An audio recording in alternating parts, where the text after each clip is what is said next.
Hello students, hope all of you are well.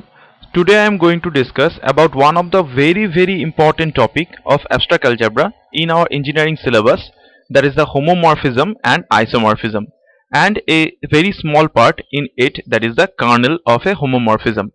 Before I go to this previous video lecture, please follow the previous video lecture for your better understanding. So let's start with our topic. So before we start, we have to first know about the homomorphism, that is the definition of the homomorphism. So what is a homomorphism? For homomorphism, we need two groups. Okay, the two groups may be same, may be different. So first of all, we are generalizing with considering two different groups. So let G naught and G dash star be two groups. So G naught के respect में group form कर रहा है और G dash star के respect में group form कर रहा है. Then a mapping phi G naught to G dash star defined by phi of A compose B equals to phi of A star phi of B for all AB belongs to G is known as a homomorphism. तो मेरे पास दोनों group है, एक है G not, दूसरा है G dash star. पहला group not के रिस्पेक्ट में कंपोजिशन नॉट के रिस्पेक्ट में ग्रुप फॉर्म कर रहा है, दूसरा ग्रुप स्टार के रिस्पेक्ट में ग्रुप फॉर्म कर रहा है. अभी अगर हम लोग एक मैपिंग को ड्रॉ कर सकते हैं, पहला ग्रुप के से दूसरे ग्रुप पे G नॉट से G डैश स्टार पे कैसे मैपिंग को डिफाइन करना है. Phi of A compose B, phi के अंदर जो टर्म रहेगा यहाँ पे ए कंपोज बी, वो टर्म G नॉट के नॉट से आ रहा है, ठीक है ना. तो G से हम लोग एलिमेंट्स पिक करेंगे, तो G से अगर हम लोग कोई भी एलिमेंट को पिकअप करते हैं तो वो दोनों एलिमेंट कंपोज होता है with the composition of the G. सो यहाँ पे कंपोजिशन ऑफ G तुम लोग देख सकते हो, phi of A compose B is there, and ये मैपिंग कहाँ पे जा रहा है, G डैश सेट पे जा रहा है. तो ये हो जाएगा ए का इमेज होगा फाई ऑफ ए, बी का इमेज होगा फाई ऑफ बी, और वो दोनों कहाँ पे जाएगा, ए phi A star phi B, क्योंकि यहाँ पे कंपोजिशन क्या है, स्टार है. ठीक है, तो ऐसे करके कोई भी अगर मैपिंग डिफाइंड होता है, जो मैपिंग ये प्रॉपर्टी को सेटिस्फाई करेगा, phi of A compose B equals to phi A star phi B for all A B belongs to G, जो भी मैपिंग इस प्रॉपर्टी को सेटिस्फाई करेगा उसी मैपिंग को हम लोग क्या कहेंगे, एक होमोमॉर्फिज्म कहेंगे. ठीक है, तो homomorphism actually it not just like a mapping. Mapping में क्या होता है, ए फाई ए पे चला जाएगा, बी फाई बी पे चला जाएगा, लेकिन होमोमॉर्फिज्म में क्या होता है, क्लोजर प्रॉपर्टी प्रिजर्व रहता है. कैसे प्रिजर्व रहता है, तुम लोग यहां से देख सकते हो, ए कंपोज बी क्या हो रहा है, A compose B gives us the closed element of G, और phi A star phi B gives us the closed element of G dash.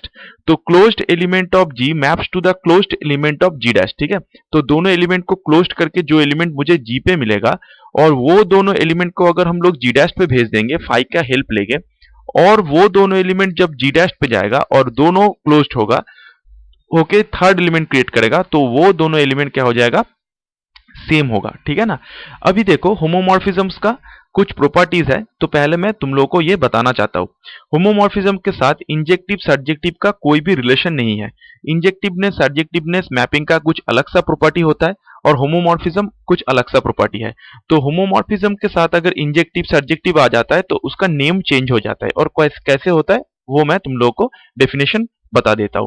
तो यहाँ पे देखो, if a homomorphism phi G not to G dash star is injective, homomorphism है उसके बाद वो injective भी है, दैट इज 1-to-1 है, तो उसको हम लोग कहेंगे it is a monomorphism. Okay, now if a homomorphism phi G not to G dash star is surjective, तो होमोमॉर्फिज्म है उसके साथ ये सर्जेक्टिव भी है, तो homomorphism plus surjective is nothing but epimorphism, it is known as an epimorphism. Okay, next होता है होमोमॉर्फिज्म भी है उसके साथ ये बाइजेक्टिव है, तो होमोमॉर्फिज्म और बाइजेक्टिव अगर दोनों एक साथ होगा तभी जाके हम लोग इसको कहेंगे एन आइसोमॉर्फिज्म. ठीक है, तो आइसोमॉर्फिज्म का डेफिनेशन क्या होगा, a homomorphism with bijective mapping which is bijective is nothing but an isomorphism. और नेक्स्ट चले आते हैं, अगर एक आइसोमॉर्फिज्म है सेम ग्रुप पे सेम ग्रुप पर, ठीक है, एक ही group that is G to G itself. तो मेरे पास एक ग्रुप है जी नॉट, उसमें ही हम लोग मैपिंग कर रहे हैं जी टू जी इटसेल्फ, और वो एक आइसोमॉर्फिज्म है, देन हम लोग इसको आइसोमॉर्फिज्म भी कह सकते हैं, और दूसरा एक नाम है उसको कहते हैं ऑटोमॉर्फिज्म. ऑटोमेटिकली वो खुद पे मैपिंग कर रहा है. ठीक है, अभी कुछ प्रॉब्लम्स कर लेते हैं और उसके बाद मैं थ्योरम्स पे चला जाऊंगा. तो पहला प्रॉब्लम ये है, let phi G not to G dash star defined by phi of A equal to E G dash for all A belongs to G. where EG dash is the identity element of G dash, then prove that phi is a homomorphism. तो यहाँ पे जैसे ही मैंने दोनों group लिया है G और G dash, तो दोनों का नेचर्स डिफरेंट डिफरेंट होगा। तो G के जो एलिमेंट्स है उसको मैं विदाउट प्राइम लिखूंगा और G dash का जो एलिमेंट्स है उसको मैं प्राइम देके लिखूंगा, ठीक है ना। तो G dash का आइडेंटिटी एलिमेंट्स को हम लोग डिनोट करते हैं EG dash से और G का आइडेंटिटी एलिमेंट को डिनोट करेंगे E सफिक्स G से। क्लियर। तो अभी मैं यहाँ पे क्या कर रहा हूँ, देखो जो भी एलिमेंट मैं यहाँ से पिकअप करूंगा, ए एलिमेंट, जो भी एलिमेंट ए अगर जी से मैं पिकअप कर रहा हूँ वो कहाँ पे जा रहा है, ईजी डैश पे जा रहा है। सभी एलिमेंट कहाँ पे जा रहा है, ईजी डैश पे जा रहा है, ठीक है। आइडेंटिटी मैपिंग कर रहा है, आइडेंटिटी एलिमेंट पे चला जा रहा है। तो हम लोग को ये प्रूफ करना है कि ये मैपिंग होमोमॉर्फिज्म है। तो कैसे प्रूफ करेंगे, ए बी बिलोंग्स टू जी, ठीक है। तो फाई ऑफ ए मैं दोनों एलिमेंट लिया हूं, मुझको क्या करना है, सिंपली ये प्रॉपर्टी को चेक करना है, that is phi of A compose B equal to phi A star phi B हो रहा है कि नहीं हो रहा है। सिंपली इसको चेक करेंगे और डिक्लेयर कर देंगे ये होमोमॉर्फिज्म है कि नहीं है, ठीक है। तो कैसे करेंगे, दोनों एलिमेंट मैंने पिकअप कर लिया यहाँ पे, दोनों एलिमेंट ए एंड बी। तो phi of A will be equal to easy dash and phi of B will be equal to easy dash.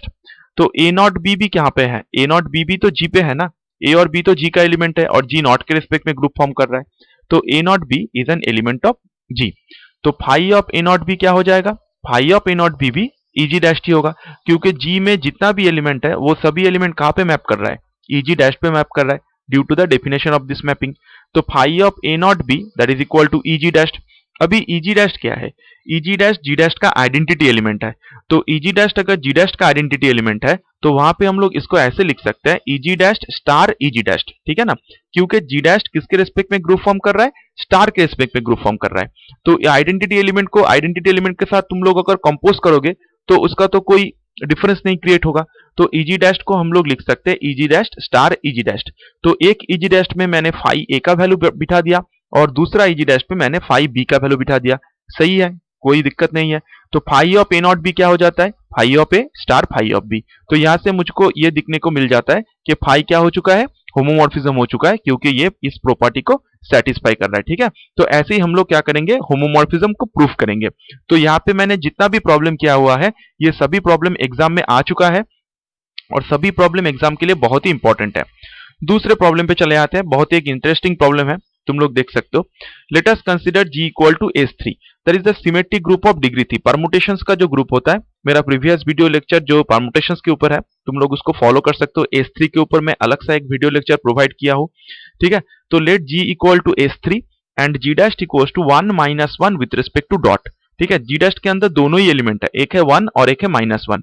तो 1 - 1 विद रिस्पेक्ट टू मल्टीप्लीकेशन भी ग्रुप फॉर्म करता है, तुम लोग ये चेक कर सकते हो। तो यहाँ पे G डैश दिया हुआ है 1 - 1 विद रिस्पेक्ट टू डॉट और एक मैपिंग डिफाइंड है phi G to G dash. कैसे मैपिंग को डिफाइन कर रहा है देखो, phi of alpha equals to 1 if alpha is an even permutation, equal to -1 if alpha is an odd permutation.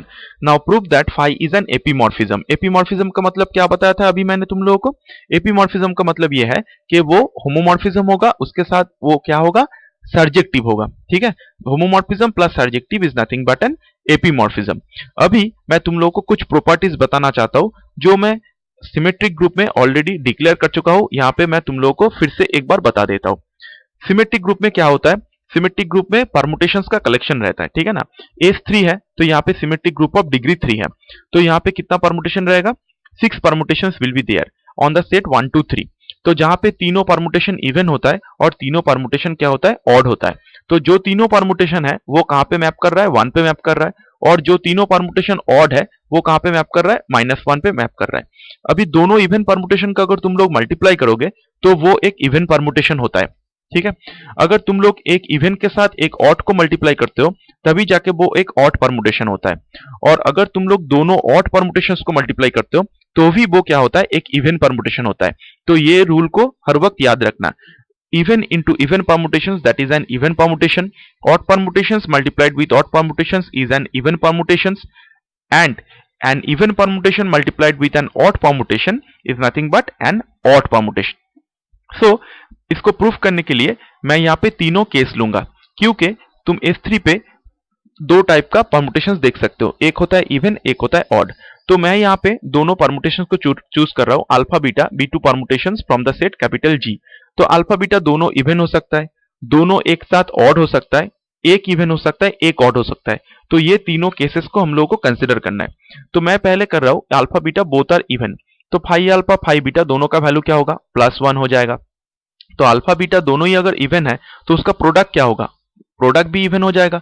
तो फाइव ऑफ अल्फा बीटा क्या हो जाएगा, that is equal to 1, that is equal to phi alpha dot phi of beta. तो यहां से हम लोग देख सकते हैं कि phi of alpha beta equal to phi alpha dot phi of beta.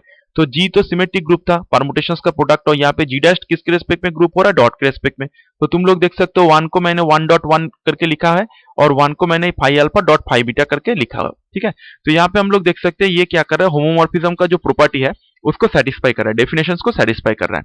दूसरे पे चले जाते हैं, let alpha beta be both odd permutations. तो दोनों अगर ऑड होगा तो दोनों का वैल्यू क्या होगा, -1 होगा। फाइव ऑफ अल्फा भी -1 है, फाइव ऑफ बीटा भी -1 है, लेकिन अल्फा बीटा का प्रोडक्ट क्या हो जाएगा, इवन परमुटेशन हो जाएगा। अभी मैं तुम लोग को बताया हूं। तो phi of alpha beta that is equal to 1, और 1 को मैं लिख सकता हूं -1 डॉट -1। तो -1 डॉट -1 का मतलब क्या है, five of alpha dot phi of beta. तो यहां पे भी मैं देख सकता हूं कि ये क्या हो रहा है, होमोमॉर्फिज्म के प्रॉपर्टी को सेटिस्फाई कर रहा है। सिमिलरली अगर तुम लोग अल्फा और बीटा में एक इवन और एक ऑड चूज करते हो तो उसका प्रोडक्ट हो जाता है ऑड, और वो भी क्या करता है, होमोमॉर्फिज्म के प्रॉपर्टी को सेटिस्फाई करता है। तो तीनों केसेस को अगर हम लोग कंबाइन कर लेते हैं तो हम लोग को दिखने को मिल जाता है कि ये क्या हो रहा है, एक होमोमॉर्फिज्म हो रहा है। अभी हम लोग को प्रूफ करना है ये एक एपीमॉर्फिज्म है। एपीमॉर्फिज्म के लिए हम लोग को क्या करना है, सर्जेक्टिव प्रूफ करना है। सर्जेक्टिव के लिए हम लोग क्या करते हैं, कोडोमेन से एलिमेंट्स को चूज करते हैं और सभी एलिमेंट्स का प्री इमेज होना चाहिए। तो जी डैश में कितना एलिमेंट है, 1 और -1। तो 1 का प्री इमेज कितना है, जी पे तीनों इमेज है, प्री इमेज है, एक है, तीनों प्री इमेज है, और तीनों प्री इमेज क्या है, इवन परमुटेशंस है। और -1 का प्री इमेज क्या है, सभी ऑड परमुटेशंस है। तो 1 और -1 दोनों का प्री इमेज हम लोग को मिल रहा है कि नहीं मिल रहा है, ऑब्वियसली मिल रहा है। तो therefore this mapping is nothing but an epimorphism. तो तुम लोग ये यहाँ पे देख सकते हो, ठीक है। नेक्स्ट प्रॉब्लम पे चले आते हैं। ये प्रॉब्लम 3 टाइम्स रिपीट हुआ है एग्जाम पे, बहुत ही इंपॉर्टेंट प्रॉब्लम है, तुम लोग ये देख सकते हो। Show that the group Z9 sorry Z9 नहीं है, Z9 है, plus is a homomorphic image of Z plus. तो हम लोग को यहाँ पे क्या प्रूफ करना है, देखो, show that the group Z9 with respect to addition is a homomorphic image of Z plus. तो Z प्लस क्या है, set of all integer with respect to addition. और Z9 प्लस क्या है, Z9 प्लस है set of all group of all residue modulo n। Group of all modulo residue n के बारे में तुम लोग अभी जानते हो। तो n है, Zn को लिखता है, तो यहाँ पे n की जगह पे है 9। तो यहाँ पे हम लोग क्या करेंगे, group of all residue modulo 9 से रिस्पेक्ट में उसको लिखेंगे। तो 9 से अगर कोई भी इंटीजर्स को तुम लोग डिवाइड कर देते हो तो वो जो रिमाइंडर्स का कलेक्शन होता है वही रिमाइंडर का कलेक्शन यहाँ पे Z9 के अंदर है, और वो प्लस के रिस्पेक्ट में ग्रुप फॉर्म करता है। इसके बारे में मैंने ग्रुप थ्योरी में फाइनाइट ग्रुप में डिस्कस करके रखा हुआ हूं, अगर तुम लोग चाहते हो तो वो प्रीवियस वीडियो लेक्चर्स को तुम लोग फॉलो कर सकते हो। अभी हम लोग को क्या करना है, सिंपली हम लोग को प्रूफ करना है कि ये दोनों जो ग्रुप मैंने लिया हुआ है Z प्लस और Z9 प्लस, इस दोनों के बीच में एक होमोमॉर्फिज्म है। इसको मुझको प्रूफ करना है। तो मैं क्या कर रहा हूं, एक मैपिंग को डिफाइन कर रहा हूं ऐसे, phi Z plus to Z9 plus defined by phi of x equals to x bar under modulo 9। तुम लोग जानते हो कि Zn का जो एलिमेंट होता है उसको मैं बार से डिनोट करता हूं, या फिर तुम लोग बॉक्स से भी डिनोट कर सकते हो। दैट इज जो रेसिड्यू होता है, रेसिड्यू एक एक क्लास होता है, तो रेसिड्यू को हम लोग बॉक्स से डिनोट कर सकते हैं या फिर बार से डिनोट कर सकते हैं। तो यहाँ पे मैंने बार से डिनोट करके रखा हुआ है। तो Z प्लस से Z9 प्लस पे मैं मैपिंग को भेज रहा हूं, कैसे भेज रहा हूं, phi of x will be equals to x bar modulo 9। तो इसका मतलब ये है, अगर तुम लोग कोई भी इंटीजर को z से चूज करते हो उसको 9 से डिवाइड कर दूंगा मैं, और 9 से डिवाइड करने के बाद उसका जो रिमाइंडर होगा वो कहां पे चला जाएगा, Z9 पे चला जाएगा। सपोज तुम लोग यहाँ पे 18 को चूज कर रहे हो, 18 बिलोंग्स टू Z, तो 18 को 9 से डिवाइड करते हो तो रिमाइंडर क्या होता है, 0 होता है। तो फाइव ऑफ 18 क्या हो जाएगा, 0 बार हो जाएगा, ठीक है। सिमिलरली अगर तुम लोग 19 को चूज करते हो तो 19 को 9 से डिवाइड कर दो, तो 19 को अगर 9 से डिवाइड करोगे तो रिमाइंडर क्या होगा, 1 होगा। तो फाइव ऑफ 19 इक्वल्स टू 1 बार होगा। तो 1 बार कहां पे रहेगा, Z9 के अंदर रहेगा, ठीक है। तो ऐसे ही मैंने ये मैपिंग को कंसिडर किया है।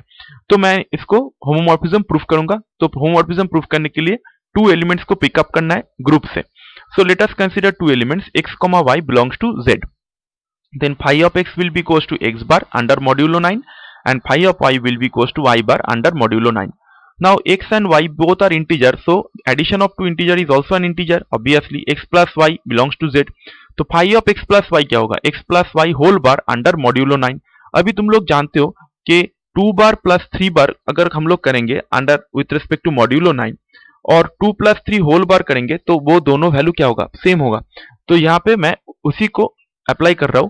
तो x plus Y whole bar under modulo 9 is actually equal to x bar plus Y bar under modulo 9. So obviously x bar का मतलब है phi of x, y bar का मतलब है फाई ऑफ y. तो phi of x plus phi of y हो गया. तो तुम लोग देख सकते हो यहाँ पे भी प्लस था और यहाँ पे भी प्लस था. तो यहाँ पे phi of x plus y ये प्लस है z कॉमा प्लस के लिए और ये जो प्लस है ये प्लस किसके लिए है? z9 कॉमा प्लस के लिए है. ठीक है, तो ये क्या कर रहा है? होमोमॉर्फिज्म का जो प्रॉपर्टी है और जो डेफिनेशन है उसको सेटिस्फाई कर रहा है. तो ये क्या हो गया? एक होमोमॉर्फिज्म हो गया. ठीक है, नेक्स्ट प्रॉब्लम पे चले आते हैं. नेक्स्ट प्रॉब्लम पे देखो, show that the mapping phi defined by this is not an isomorphism. ठीक है, तो एक mapping phi z comma plus से z कोमा प्लस पे डिफाइंड है, same group to same group, defined by f of x equal to mod of x is not an isomorphism. तो ये isomorphism नहीं होगा, इसको मुझको प्रूफ करना है. तो आइसोमॉर्फिज्म होने के लिए क्या होना चाहिए? पहले होमोमॉर्फिज्म होगा, उसके बाद मुझको इंजेक्टिव चेक करना है, उसके बाद मुझको सर्जेक्टिव चेक करना है. तो एक एक प्रॉपर्टी मैं चेक करूंगा, कोई एक प्रॉपर्टी अगर डिससेटिस्फाई हो जाएगा तो ये आइसोमॉर्फिज्म नहीं होगा. ठीक है, तो मैं दोनों एलिमेंट पिकअप करता हूं, x comma Y belongs to z. तो फाई ऑफ x क्या होगा? x मॉड ऑफ x हो जाएगा, f of x equals to mod of x है. और फाई ऑफ y क्या हो जाएगा? मॉड ऑफ y होगा. यहाँ पे ए फाई दे देना, ये फाई है, यहाँ पे फिर फाई है. ठीक है, तो फाई ऑफ y क्या होगा? मॉड ऑफ y हो जाएगा. ठीक है, अभी x इंटू वाई कहाँ पे है? x plus Y. x और y दोनों कहाँ किसका एलिमेंट है? z का एलिमेंट है. तो x प्लस वाई कहाँ पे रहेगा? z में रहेगा. तो phi of x plus Y क्या होगा? Mod of x plus Y. अभी तुम लोग जानते हो कि mod of x plus Y is not actually equal to mod x plus mod Y. ठीक है ना, mod of x plus Y is actually less equal to mod x plus mod Y but not equal to mod x plus mod Y. तो यहाँ पे हम लोग देख सकते हैं कि फाई क्या नहीं हो रहा है? होमोमॉर्फिज्म ही नहीं हो रहा है. तो अगर फाई होमोमॉर्फिज्म नहीं है तो आइसोमॉर्फिज्म तो नहीं होगा obviously. Now let us go to some properties of the homomorphisms. So properties are says that if phi g naught to g dash star be a homomorphism, then phi of eg equal to eg dash.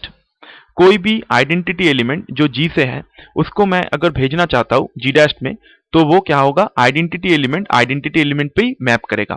Identity element of the group map to the identity element of the group g dash if phi is a homomorphism. It is a trivial case. Okay, the next property says that phi of a inverse is equal to phi of a whole inverse for all a belongs to g. Another property, important property. Okay, if you took any element from g and take the inverse of that element, the inverse can be taken outside of the mapping. That is, phi of a inverse will be equals to phi of a whole to the power minus 1 for all a belongs to g. The next property says that this property, the property number 2, is not only applicable for minus 1. This property is generalized and it is applicable for all integers. So phi of a to the power n that will be equal to phi of a whole to the power n. ठीक है, तुम लोग देख सकते हो ये generalised हो चुका है सभी n के लिए जहां पे n बिलोंग्स टू z है. नेक्स्ट प्रॉपर्टी है, if a belongs to g and order of a is a finite number, if order of a is a finite number, then order of phi of a is a divisor of order of a if phi is a homomorphism. ठीक है, तो ये सारा property MCQ में आता है engineerings में, तो हम लोग को ये प्रॉपर्टीज को याद रखना है और ये प्रॉपर्टीज को हेल्प लेके प्रॉब्लम्स भी हम लोग कर सकते हैं.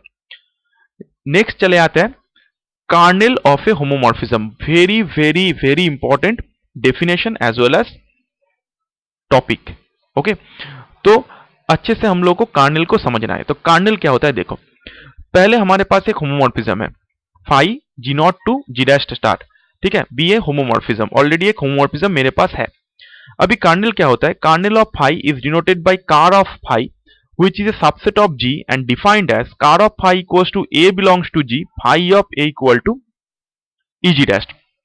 तो इसका मतलब ये है, जो सभी एलिमेंट g के अंदर है और जो सभी element identity element of g dash पे मैप करेगा, जो सभी एलिमेंट g का आइडेंटिटी एलिमेंट g डैश पे मैप करता है, उसका कलेक्शन हो जाता है kernel of the mapping.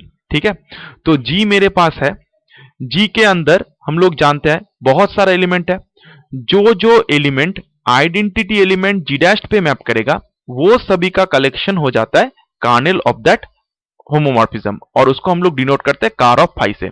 Definition ये है, A belongs to G, phi of A equal to EG dash. Okay. Now let us go to some theorems which are very important for exam. The first theorem says that if phi G naught to G dash star be a homomorphism, then kernel of phi is a normal subgroup of G. बहुत बार exam में आ चुका है, इसको अच्छे से prepare कर लो। phi G naught to G dash star be a homomorphism, then kernel of phi is a normal subgroup of G. तो नॉर्मल सबग्रुप प्रूफ करने के लिए हम लोग को क्या करना पड़ता है, हम लोग दिखा सकते हैं left coset right coset same है, डेफिनेशन से दिखा सकते हैं। और जो ट्रिक मैंने तुम लोगों को बताया था, that is the test for normality. Test for normality को हम लोग अप्लाई कर सकते हैं और वहां से हम लोग कार फाई को नॉर्मल सब ग्रुप प्रूव कर सकते हैं। तो नॉर्मल सब ग्रुप होने के लिए पहला जो बात है वो क्या है, जो मैं नॉर्मल सब ग्रुप में बार बार कह रहा था कि पहले हम लोग को सब ग्रुप प्रूफ करना है, उसके बाद हम लोग को नॉर्मल सब ग्रुप प्रूफ करना है, ठीक है ना। तो पहले हम लोग को सब ग्रुप प्रूफ करना है, तो सब ग्रुप प्रूफ करने के लिए हम लोग को पहले नॉन एम्प्टी दिखाना है। So first we show that ker phi is a subgroup of G. तो सब ग्रुप कैसे प्रूफ करेंगे, लेट नहीं, हम लोग जानते हैं phi of easy equal to easy dash. मैं तुम लोग को अभी ये प्रॉपर्टी बता चुका हूं। तो phi of easy equal to अगर इजी डैश हो रहा है तो इसका मतलब क्या हो रहा है, आइडेंटिटी एलिमेंट पे जा रहा है।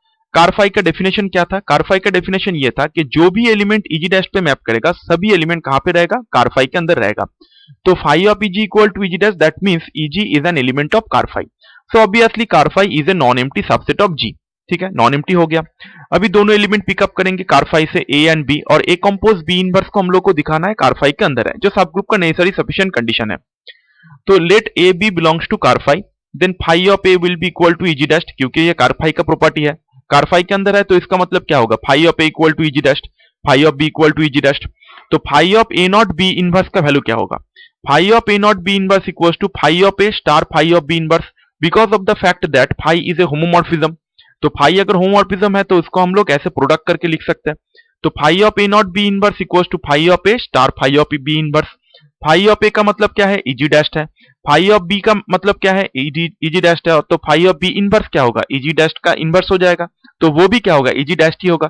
तो इजी डैश के साथ अगर इजी डैश को कंपोज करते हैं तो वो क्या हो जाता है, इजी डैश हो जाता है। तो phi of A not be inverse भी क्या होता है, इजी डैश होता है। तो ए नॉट बी का इनवर्स का अगर फाई लेते हैं तो वो इजी डैश हो रहा है, तो ए नॉट बी इनवर्स कहां पे चला जाएगा, कार फाई के अंदर चला जाएगा। That means ker phi is a subgroup of g, ठीक है। नेक्स्ट हम लोग चले आते हैं सब ग्रुप प्रूफ करने के बाद हम लोग इसको प्रूफ करेंगे ये नॉर्मल सब ग्रुप है। तो नॉर्मल सब ग्रुप कैसे प्रूफ करेंगे, नॉर्मल सब ग्रुप प्रूफ करने के लिए मैं यहाँ पे टेस्ट फॉर नॉर्मलिटी को अप्लाई करूंगा। तो टेस्ट फॉर नॉर्मलिटी क्या होता है, बीच में रहता है सब ग्रुप का एलिमेंट और दोनों साइड पे होता है ग्रुप का एलिमेंट। तो ग्रुप से मैं एक एलिमेंट ले लेता हूं x बिलोंग्स टू g, और h एक एलिमेंट ले लेता हूं कार फाई से, ठीक है, कार फाई जो मेरा सब ग्रुप है, h belongs to ker phi. So phi of h is obviously equals to what, E G dash, यहाँ पे h है ये, ठीक है ना। तो phi of h equals to क्या है, इजी डैश है। तो phi of x not h not x inverse, ये था ना मेरा कंडीशन टेस्ट फॉर नॉर्मलिटी का। तो phi of x not h not x inverse का वैल्यू क्या होगा, phi of x star phi of h star phi of x inverse. Phi of h क्या हो जाता है, इजी डैश हो जाता है। तो इजी डैश होके ये वैनिश हो जाएगा। तो इजी डैश के साथ अगर कोई भी मल्टीप्लाई करोगे कोई भी एलिमेंट को, क्योंकि इजी डैश तो identity element of G dash है, तो phi of x star phi of x inverse and that is equals to phi of x compose x inverse. दोनों को एक साथ लेते हैं क्योंकि फाई क्या है, होमोमॉर्फिज्म है। तो phi of x not x inverse that is equals to phi of eg, x not x inverse क्या होगा, eg होगा। तो फाई ऑफ eg क्या होता है, फाई ऑफ eg डैश होता है। तो phi of x not h not x inverse that is actually equals to eg dash. तो फिर से मुझको ये दिखने को मिल गया कि x not h not x inverse का मैपिंग करने के बाद ये कहां पे चला जाता है, eg डैश पे चला जाता है। That means x not h not x inverse belongs to ker phi and hence ker phi is a normal subgroup of G. Next theorem, the theorem says that very important theorem, let phi G naught to G dash star be a homomorphism, then phi is injective if and only if car phi equal to singleton set EG. तो ये theorem को अच्छे से समझो। अगर Cornell के अंदर only identity element है, आइडेंटिटी एलिमेंट को छोड़ के और कोई भी एलिमेंट कार्नेल के अंदर नहीं है, तो वो मैपिंग क्या हो जाएगा, वो होमोमॉर्फिज्म ऑलरेडी क्या हो जाएगा, सर इंजेक्टिव भी हो जाएगा। इसका मतलब वो होमोमॉर्फिज्म एक मोनोमॉर्फिज्म क्रिएट करेगा, ठीक है। तो यहाँ पे ये if and only if condition है, तो नेसेसरी एंड सफिशिएंट कंडीशन है। तो पहले हम लोग क्या करते हैं, इसको एज्यूम कर लेते हैं ये इंजेक्टिव है। तो if phi is an injective mapping, तो इंजेक्टिव मैपिंग का डेफिनेशन क्या होता है, distinct element goes to the distinct images, or you can say exactly one image for one element. ठीक है, तो एक एलिमेंट दोनों एक एक एलिमेंट का एक एक ही इमेज होगा, एक एक दोनों एलिमेंट का दोनों डिफरेंट डिफरेंट इमेज होगा अगर दोनों एलिमेंट क्या है, डिफरेंट है। तो अगर कोई एलिमेंट मैं कोडोमेन से पिकअप करता हूं तो उसका एक ही प्री इमेज मिलेगा, यूनिक प्री इमेज मिलेगा for the case of the injective mapping. ठीक है, तो यहाँ पे देख सकते हैं हम लोग, we know that phi of eg is obviously equals to eg dash, that is the property of the homomorphism. So phi of eg equal to eg dash, so this shows that eg is the only pre-image of eg dash because of the fact that phi is injective. Injective हो चुका है ना, तो injective अगर हो चुका है तो कोई भी दोनों तीन एलिमेंट, दोनों या 2 और 3 एलिमेंट और 4 element can not go to eg dash. So the only pre-image of eg dash is nothing but eg. So car के अंदर कौन सा एलिमेंट रहेगा, सिंपली ईजी रहेगा, तो प्रूफ हो गया, एक लाइन का प्रूफ है। कन्वर्सली हम लोग क्या प्रूफ लेट कर लेते हैं, conversely we are assuming that ker phi equal to singleton set e g. Now what we have to show, we have to show that phi is a homomorphism. तो phi is a homomorphism proof करने के लिए मैं यहाँ पे क्या करता हूँ, दोनों एलिमेंट को पिकअप करता हूँ जी से, let A and B belongs to G, such that phi of A equal to phi of B. तो फाई ऑफ ए और फाई ऑफ बी अगर दोनों इक्वल है तो हम लोग को यहां से प्रूफ करना है कि ए और बी दोनों भी क्या होगा, इक्वली होगा। तो अगर ये हम लोग दिखा सकते हैं तो हम लोग डिक्लेयर करेंगे कि फाई क्या हो रहा है, इंजेक्टिव हो रहा है। कैसे करेंगे, phi of A equal to phi of B that's equals to phi of A star phi of B whole inverse, left hand side पे इसको लेके चले आओ वो इनवर्स से मल्टीप्लाई करके, तो लेफ्ट हैंड साइड पे ये क्या हो जाएगा, ईजी डैश हो जाएगा, क्योंकि phi of A phi of B ये सभी किसका एलिमेंट है, जी डैश का एलिमेंट है ना, तो राइट हैंड साइड पे भी जी डैश का एलिमेंट रहेगा, that is easy dash, identity element कुछ नहीं है तो इसका मतलब ईजी डैश रहेगा। तो ये दोनों को कंपोज कर दो, कंपोज करने के बाद ये क्या आ जाता है, phi of A not be inverse that is equals to easy dash. तो ए not be inverse equals to easy dash पे मैप कर रहा है, तो इसका मतलब ए नॉट बी इनवर्स कहां पे चला जाएगा, कार फाई के अंदर चला जाएगा। So A not be inverse goes to ker phi and ker phi equals to what, singleton set e G. तो ker phi equals to singleton set e G है और ए नॉट बी इनवर्स भी ker phi के अंदर है, तो ker A not be inverse का value क्या होगा, ईजी हो जाएगा। तो ए not be inverse equals to e G, that means A equal to B. तो phi A equal to phi B imply A equal to B, that means phi is a injective mapping. ठीक है, हो गया proof. Next problem पे चले आते हैं, बहुत ही इंपॉर्टेंट प्रॉब्लम है। Let us consider two groups R comma plus, R real number with respect to addition, and C star comma dot. C star का मतलब है set of all non zero complex number with respect to multiplication. एक mapping defined है F r plus to c star comma dot defined by f of x equal to e to the power 2 pi x, 2 pi I x for all x belongs to r. Now we have to prove that phi is a homomorphism, sorry f is a homomorphism, f है यहाँ पे, and hence we have to find out the car of f, that is kernel of f.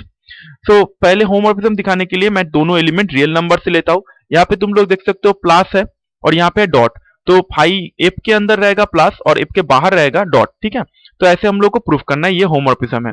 तो let us consider two elements x, y belongs to real number, so f of x will be to the power 2 pi I x, f of y will be to the power 2 pi I y. So x and y अगर real number के अंदर है और ये plus के respect में group form कर रहा है, तो x प्लस y कहाँ पे रहेगा, रियल नंबर पे रहेगा। तो f of x plus y क्या हो जाएगा, according to the definition it will be 2 pi I e to the power 2 pi I x plus y। तो इसको मैं ऐसे करके लिख सकता हूँ, ऑब्वियसली लिख सकता हूँ e to the power 2 pi I x dot e to the power 2 pi I y। तो यहाँ पे तुम लोग देख सकते हो बीच में डॉट आ चुका है, तो इसका वैल्यू है f of x और इसका वैल्यू है f of y। तो f of x dot f of y, यहाँ पे सी स्टार किसके रिस्पेक्ट में ग्रुप फॉर्म कर रहा था, डॉट के रिस्पेक्ट में। तो f of x plus y equals to f of x dot f of y, that means f is a homomorphism. अभी कार्नेल ढूंढेंगे।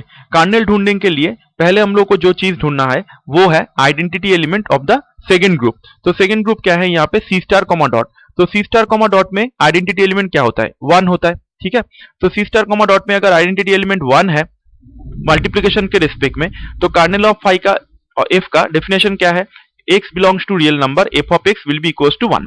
So f of x equals to 1, that means e to the power 2 pi ix, that will be equals to 1. e to the power 2 pi ix equals to 1, that means e to the power 2 pi ix को हम लोग लिख सकते हैं Euler's formula को help लेके, cos 2 pi x plus i sin 2 pi x। तो cos 2 pi x plus i sin 2 pi x equals to 1। कैसे मुझे 1 मिला है, 1 आइडेंटिटी एलिमेंट ऑफ क्या है, सी स्टार कॉमा डॉट, जैसे मैंने इसको लिख दिया है। और कार फाई एफ का डेफिनेशन क्या था, x belongs to real number, f of x will go to the identity element of C star comma dot, that is equals to 1। वैसे 1 आ गया है। और f of x equals to 1 का मतलब क्या था, e to the power 2 pi ix equals to 1। इसको break करके मैंने ऐसे लिखा हुआ है। अभी तुम लोग क्या करो, यहाँ पे तुम लोग देख सकते हो रियल पार्ट और इमेजिनरी पार्ट दोनों अलग अलग है, तो दोनों को इक्वेट कर लो बोथ साइड पे। तो रियल पार्ट और इमेजिनरी पार्ट को अगर इक्वेट कर लेते हैं तो cos 2πx का वैल्यू आ जाता है 1 और sin 2πx का वैल्यू आ जाता है 0। तो cos 2πx का वैल्यू होता है 1, तो cos कहाँ पे 1 होता है, 2n पाई पे 1 होता है, दैट इज cos इवन पाई पे 1 हो जाता है, दैट इज cos 0 पे 1 होगा, 2 पाई पे 0 होगा, 2 पाई पे 1 होगा, 4 पाई पे 1 होगा, 8 पाई पे 1 होगा। तो cos इवन पाई पे क्या होता है, 1 होता है। तो cos 2πx equals to cos 2n pi. तो हम लोग यहाँ से x का वैल्यू आसानी से निकाल सकते हैं और x का वैल्यू क्या आ जाता है, n आ जाता है, जहां पे n कहां से आ रहा है, सेट ऑफ ऑल इंटीजर से आ रहा है। तो इसका मतलब यहाँ पे देखो बहुत एक इंटरेस्टिंग प्रॉब्लम हम लोग को मिल गया। कार फाई क्या हो गया, कार फाई पूरा सेट ऑफ ऑल इंटीजर हो गया अकॉर्डिंग टू द problem, ठीक है। Same type of problem is given here, go through the problem and try to understand, and if you do not try get this problem, then you can leave a comment and I will definitely come to you, okay। and so many problems are also given here, ठीक है। तो ये problem मैं यहाँ पे discuss नहीं कर रहा हूँ, सेम टाइप ऑफ प्रॉब्लम है, तुम लोग देखते ही तुम लोग को समझ में आ जाएगा। नेक्स्ट यहाँ पे जो प्रॉब्लम है ये तुम लोग को मैं बता देता हूँ। देखो ये प्रॉब्लम 2 बार एग्जाम में आ चुका है। Show that the groups q, plus and q plus, dot are not isomorphic, ठीक है। q, प्लस का मतलब है set of all rational number with respect to addition, q plus, dot है set of all positive rational number with respect to multiplication. ये दोनों group क्या नहीं होगा, कभी भी आइसोमॉर्फिक नहीं होगा। तो आइसोमॉर्फिक का मतलब क्या होता है, एक बाइजेक्टिव मैपिंग होगा और होमोमॉर्फिज्म होगा। तो homomorphism plus bijective is nothing but an isomorphism. So if possible phi q plus 2q plus, dot be an isomorphism. तो हम लोग एक खुद से जोर से हम लोग ढूंढ रहे हैं कि यहाँ पे एक होम आइसोमॉर्फिज्म एग्जिस्ट कर रहा है, ठीक है ना। So we are considering an isomorphism if possible, that is phi q plus, 2q plus, dot be an isomorphism. उसके बाद हम लोग देखेंगे कि ये कॉन्ट्राडिक्शन अपीयर करेगा। तो कॉन्ट्राडिक्शन कैसा आ रहा है देखो, let us consider an element 2, obviously 2 belongs to q plus. तो 2 अगर q प्लस में है और ये अगर आइसोमॉर्फिज्म है तो 2 का एक यूनिक प्री इमेज कहां पे रहेगा, q, प्लस में रहेगा, ठीक है ना। तो मैं यूनिक प्री इमेज लिख रहा हूं a, बाइजेक्टिव मैपिंग है ना, तो बाइजेक्टिव मैपिंग है, इसका मतलब क्या होगा, 2 का यूनिक प्री इमेज आएगा। तो let a be a unique pre image of 2 such that phi of a equal to 2, जहां पे a कहां से आ रहा है, q पे आ रहा है। तो a तो 2 q पे है, तो एक मतलब a एक रैशनल नंबर है। तो a अगर रैशनल नंबर है उसको 2 से अगर हम लोग डिवाइड करते हैं तो वो भी क्या रहता है, रैशनल ही रहता है। तो a by 2 is also a rational number. Also we can see that a by 2 plus a by 2 is equals to a. Now if you take phi on both sides, phi of a by 2 plus a by 2, that will be equals to phi of a, ठीक है। और phi क्या है, isomorphism मैंने पकड़ लिया है। तो फाई एक आइसोमॉर्फिज्म है, इसका मतलब बाइजेक्टिव है या फिर ऑल्सो होमोमॉर्फिज्म भी है। तो according to the definition of the homomorphism we can break down this as phi of a by 2 dot phi of a by 2, ठीक है। यहाँ पे डॉट है और यहाँ पे प्लस है, तो phi of a by 2 dot phi of a by 2 that is equal to phi of a। Phi of a equal to what, 2, 2 का वैल्यू मैंने बिठा दिया। तो फाई ऑफ a by 2 इसका होल स्क्वायर इक्वल टू 2 है। तो यहाँ पे समझो फाई ऑफ a by 2 कहां पे चला गया है, phi of a by 2 q plus पे चला गया है, that is positive rational numbers पे चला गया है। पॉजिटिव रैशनल नंबर पे ऐसा कौन सा रैशनल नंबर है जिसका स्क्वायर करने के बाद उसका रिजल्ट 2 आता है, कोई भी रिजल्ट नहीं है। रूट 2 का स्क्वायर करने के बाद वो 2 आता है, लेकिन रूट 2 तो रैशनल नंबर नहीं है, वो तो इरेशनल नंबर है, ठीक है ना। तो there exist no element in q plus whose square is 2, so we have come to a contradiction. So contradiction arises because of the fact that we have considered a wrong thing. So what is the wrong thing, that is phi is an isomorphism. तो ये दोनों group के अंदर कोई भी isomorphism नहीं रहेगा। Same type of problem यहाँ पे गिवन है, ये तुम लोग देख लो और चेक कर लो तो आसानी से तुम लोग को ये हो जाएगा, ठीक है। So with this video lecture the topic of the homomorphism and isomorphism for engineering syllabus ends. Now if you like this video then subscribe this channel, give some like and